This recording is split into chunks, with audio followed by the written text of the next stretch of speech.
Olá, bem-vindo ao canal da Dirce. Se você chegou até aqui, inscreva-se, curta, comente, compartilhe. Na videoaula de hoje, vou continuar falando sobre a obra Marília de Dirceu, de Tomás Antônio Gonzaga. Hoje, vamos começar a analisar duas liras da segunda parte. Então, vem comigo.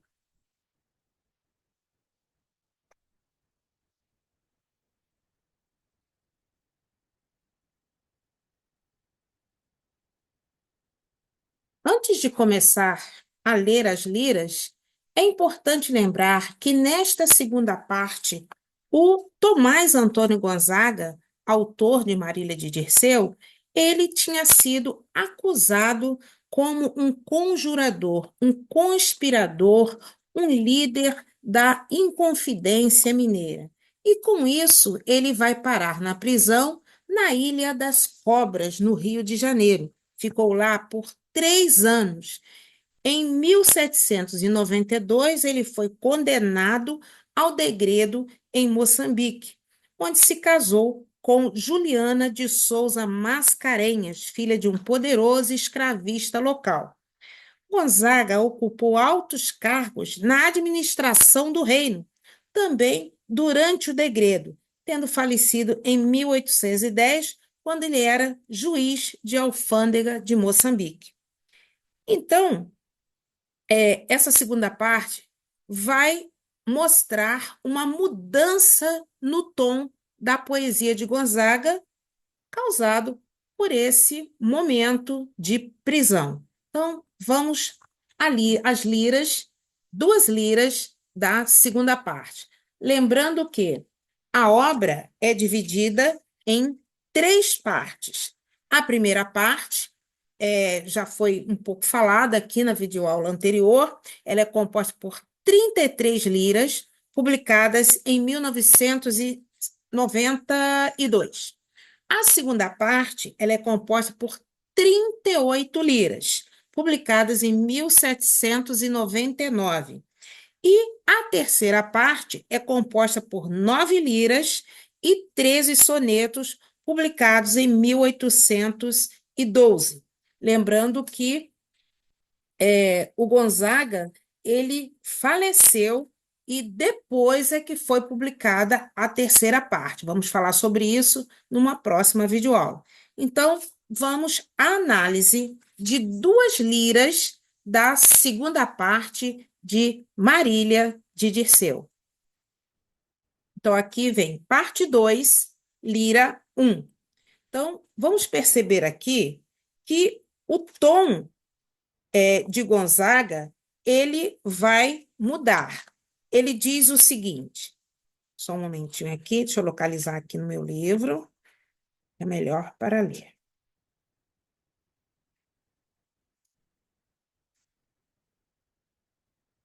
Sim, achei. Então, Lira 1, vou apontando aqui para vocês, vocês vão fazendo as anotações aí. É importante que você tenha um livro para você anotar tudo que for falado aqui, tudo que for falado na videoaula, faça aí as suas anotações, vá acompanhando a explicação e vá fazendo as suas anotações. Então, ele diz assim: já não cinjo de louro a minha testa, nem sonoras canções o Deus me inspira. Ah, que nem me resta uma já quebrada, mal sonora lira. Então vejam que aqui o tom vai mudando. Ele estava preso. Por que que vai mudando? Porque ele estava preso. Então ele já mostra, ele já demonstra um tom pessimista. Ele diz que está preso e preso injustamente. Bom, ele continua dizendo: mas neste mesmo estado em que me vejo, pede Marília, amor que vá cantar-te. Cumpro o seu desejo. Ao que resta, supra a paixão e a arte. Então, mesmo estando preso, ele diz a Marília, que o vocativo Marília, ela é a interlocutora dele ainda, né? Ele pede que Marília é, peça ao amor que vá cantar para ela, né? Cumprindo assim o seu desejo, mesmo estando preso. Então, mesmo naquelas condições, ele pede a Cupido pede a Marília, né, para dizer a Cupido para cantar para ela, porque ele já não pode mais, ele está preso. E ele diz assim: a fumaça, Marília, da candeia que a molhada parede ou suja ou pinta, bem que tosca e feia, agora me pode ministrar a tinta. Então, como ele está preso, ele não tem lá é, a pena, né, com a qual ele escrevia, o papel, ele vai usar a fumaça que sai da candeia. A candeia é uma luminária antiga, né, a querosene, e que solta uma fumaça bem escura e que vai pintando ali a parede. Então, ele vai aproveitar essa fumaça para ele escrever. Então, ele diz: aos mais preparos, o discurso apronta. Ele me diz que faça do pé de uma má laranja ponta e dele me sirva em lugar de pluma. Então, ele não tem a pena para escrever, ele vai usar a pontinha, um pedacinho, um cabinho, né, ali da laranja para escrever na fumaça. Escrever para quem? Escrever para Marília. Então, ele improvisa ali uma forma diferente de escrever. Então, na prisão, ele arrumou uma tinta para escrever. Que tinta? A fumaça que saía da candeia, né? Candeia é uma luminária, a querosene, né? Então, a fumaça que saía dali é que iluminava o lugar. E o fogo da candeia iluminava ali o lugar onde ele está, a masmorra, a cadeia. E ele usa a fumacinha para escrever. Bom, e o que que ele fez para escrever? Ele não tinha uma pena para escrever. Então, ele pega o cabinho da laranja e escreve na fumaça que suja, que pinta a parede. Foi a forma que ele encontrou de continuar os seus versos para a sua bela e formosa Marília. Continuando aqui. Perder as úteis horas? Não, não devo. Verás, Marília, uma ideia nova. Gente, ideia não tem mais acento, tá? É que essa versão que eu peguei aqui, ela é antiga. Ela é anterior ao acordo. Sim, eu já te escrevo. Do que esta alma dita quando amor aprova? Então ele diz: perder as úteis horas? Não, não devo. Verás, Marília, uma ideia nova. Sim, eu já te escrevo. Do que esta alma dita quando amor aprova. Então, ele diz que não vai perder tempo, né? Ele vai continuar a escrever. E ele diz o seguinte, que a alma dela é o que ele vai escrever. Então, ele vai continuar os seus versos à sua bela Marília. Ele diz o seguinte, que não dá trabalho, não é nenhum sacrifício gostar dela. Quem vive no regaço da aventura, nada obra em te adorar. Então, nada obra, obrar é dar trabalho, né? É ser sacrifício, né? É ter sacrifício. Mas ele diz que não é nenhum sacrifício gostar de Marília. Próximos versos. Aqui sim, ele diz onde ele está. Nesta cruel masmorra tenebrosa. A masmorra tenebrosa é a prisão onde ele se encontra. Ainda vendo teus, ainda vendo estou teus olhos belos, a testa formosa, os dentes nevados, os cabelos, os negros cabelos. Aqui ele muda a cor dos cabelos dela, os negros cabelos. Lá na primeira parte, ele dizia os cabelos louros, né? Fios de ouro. Aqui ele fala os negros cabelos. Mas lembrando que em outras liras da primeira parte, ele fala do Cupido, e ele descreve o Cupido como alguém de cabelos longos, né, e cabelos negros, e que o Cupido era a própria Marília. Então, pode ser isso aqui. A cor dos cabelos, ela pode mudar de acordo com o estado de espírito do poeta, a forma como ele se encontra, e também seguindo padrões de beleza da época. Então ele diz que ainda vê a Marília. Mas como que ele vê a Marília se ele está preso? Em pensamento. São as lembranças que vão trazendo para ele a imagem da sua bela Marília. Vejo Marília, sim, e vejo ainda a chusma dos cupidos que, pendentes dessa boca linda, nos ares espalham suspiros ardentes. Então, ele vê uma chusma, quer dizer, muitos cupidos. Mesmo preso, ele consegue ter uma lembrança de Marília, né? Ele consegue ver a Marília através da lembrança.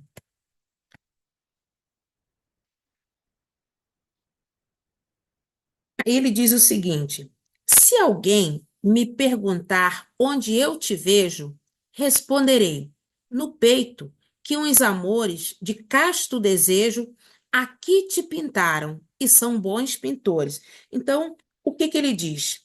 Ele diz que ele vê a Marília no coração dele, no peito, quer dizer, dentro do coração.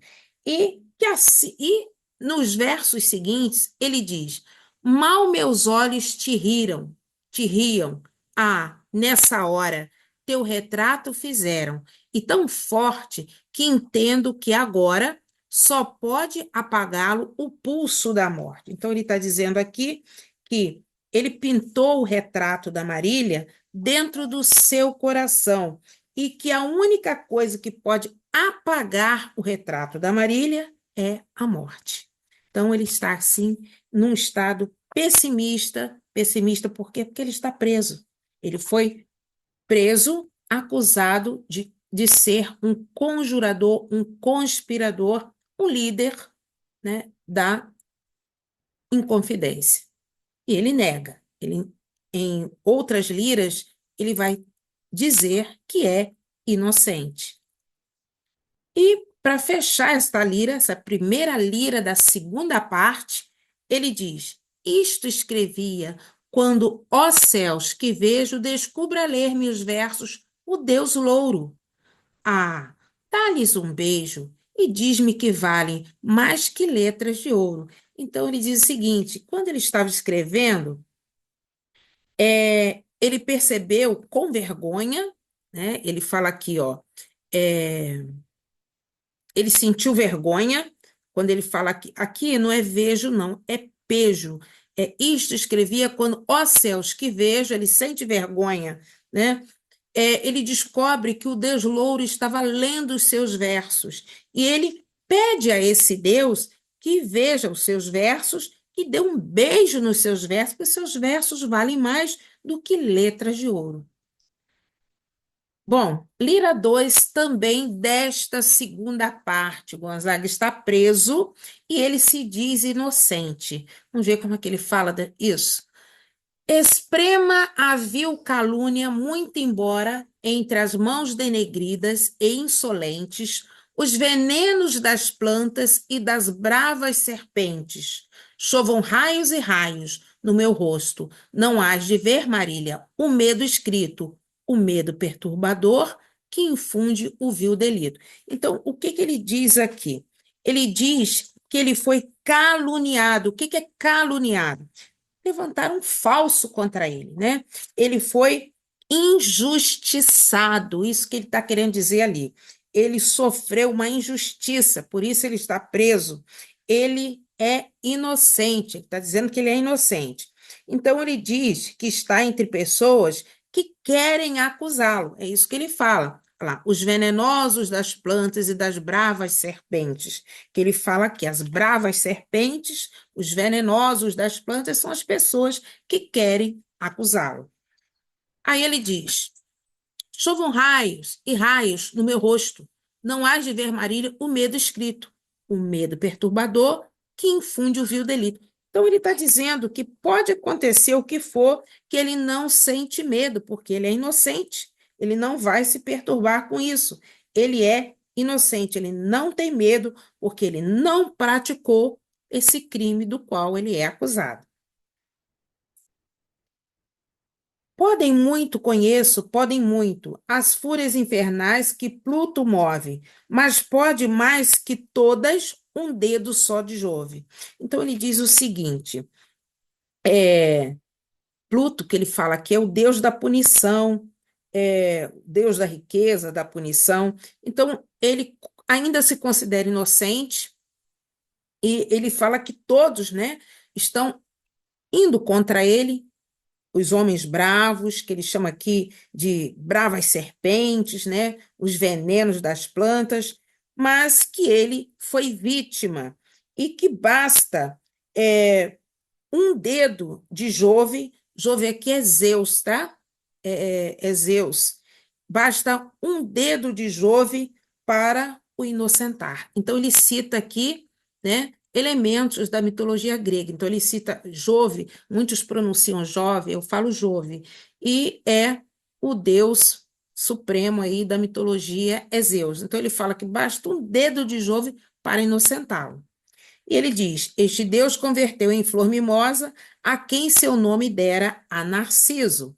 Fez de muitos os astros que ainda no céu divisam. Então ele fala que Jove, né, transformou ali, permitiu que Narciso se transformasse em flor. E Jove também pode torná-lo inocente. É isso que ele está querendo dizer com esta estrofe. E ele diz aqui: ele pode livrar-me das injúrias. Ele quem? Jove, né? Zeus. Do nécio, do atrevido, ingrato povo. Em nova flor mudar-me, mudar-me em astro novo. Então ele fala que Jove é capaz de livrá-lo desta condenação e torná-lo inocente.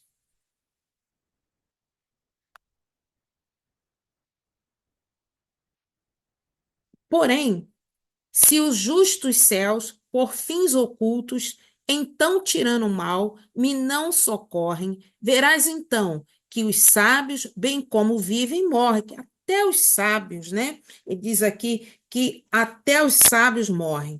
E ele diz o seguinte: eu tenho um coração maior que o mundo.